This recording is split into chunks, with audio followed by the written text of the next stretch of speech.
হে কৰাইবাক লাগি হবে স্বামী কমুকুটি, হে নাগপত্নী সকলে অ কৃষ্ণক কৰৈ স্তুতি।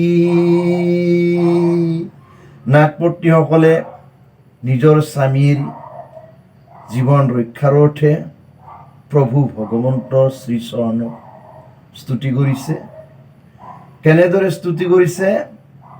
যে ঘৰ অপৰাধ কৰি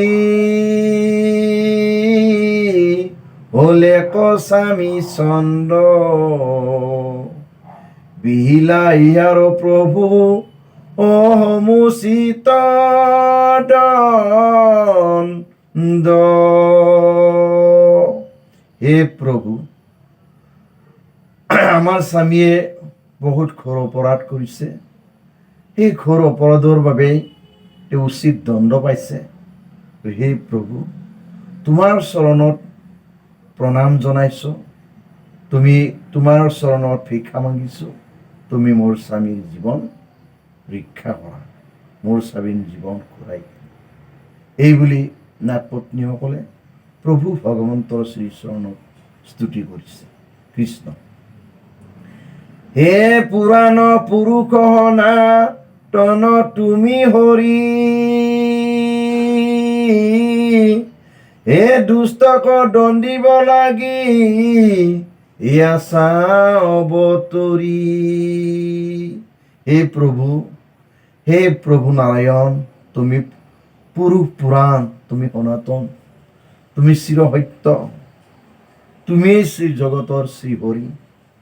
দুষ্টক দণ্ড দমন কৰিবৰ বাবে, শান্তক পালন কৰিবৰ বাবে তুমি অৱতাৰ ধাৰণ কৰিছা। হে ৰাম, হে পুৰাণ পুৰুষ না তন তুমি হৰি, হে দুষ্টক দণ্ডিব লাগি ইয়াছা অৱতৰি। হে পুৰুষ পুৰাণ, হে শ্ৰীহৰি, হে প্ৰভু ভগৱন্ত, দুষ্টক দমন কৰাৰ বাবে তুমি অৱতাৰ ধাৰণ কৰি আছা। এইবুলি প্ৰভু ভগৱন্তৰ শ্ৰীচৰণত কালি নাগৰ পত্নীসকলে এইদৰে স্তুতি কৰিছে। কৃষ্ণ। হে ৰাম,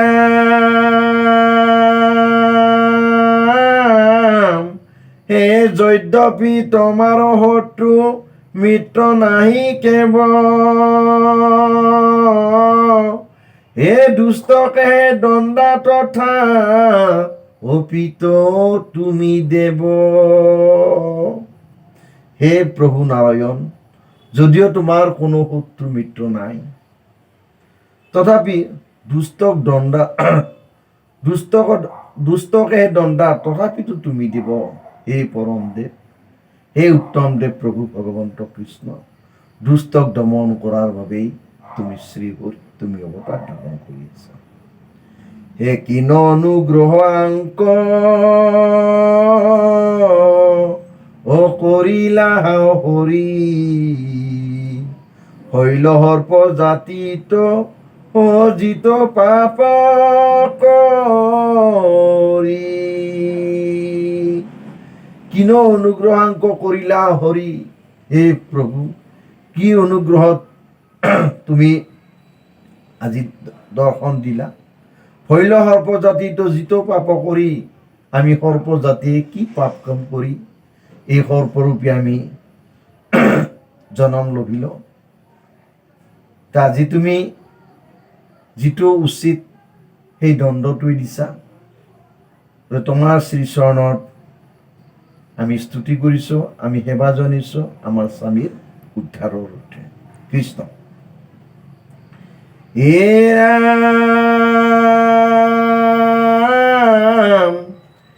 হে ইতদণ্ড হিয় হবে নাখিল পাতক,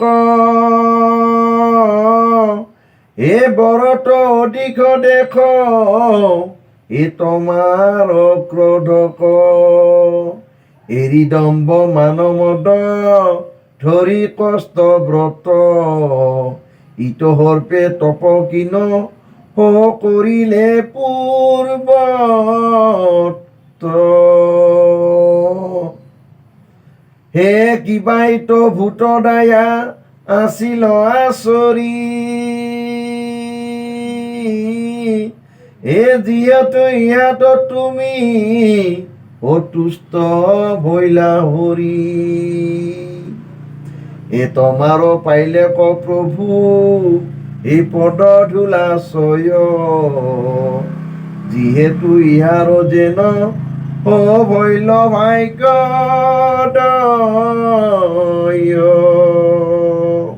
এই প্ৰভু পূৰ্বজন্মত কিবা নিশ্চয় তপ কৰিছিলোঁ যাৰ কাৰণে এই জন্মত তোমাক দৰ্শন পালোঁ আৰু তোমাৰ পদৰ ধূলি আজি শিৰত লৈছে মোৰ স্বামীয়ে যিহেতু ইয়াৰ যেন হইল ভাগ্যোদয় গতিকে তোৰ ভাগ্য উদয় হ'ল আজি তোমাৰ হাততেই তেওঁৰ মুক্তি হ'ব গতিকে তুমি তেওঁক পৰম পদ দিলা কৃষ্ণ হে যাক অভিলাষে লক্ষ্মী এই কায়ক লেখ কৰি আচৰিল চিৰতপ কষ্ট ব্ৰত ধৰি হে জিত পদ ধূলাক ভকতে প্ৰভু পাই সাৰ্বভৌম ৰাজাৰ অপদক এৰি যায় গতিকে যিটো পদধূলাক সমস্ত ভকতে পায় যিটো আপোনাৰ চৰণৰ ধূলি সমস্ত ভকতেই পায় সাৰ্বভৌম ৰাজাৰ পদক এৰি যায় গতিকে তেওঁ যদি ৰজা হৈ যায় গোটেই পৃথিৱী ৰজা হৈ যায় তথাপিও তোমাৰ চৰণৰ পদধূলি পোৱাৰ অৰ্থে তেওঁ এৰি গুচি যায় কৃষ্ণ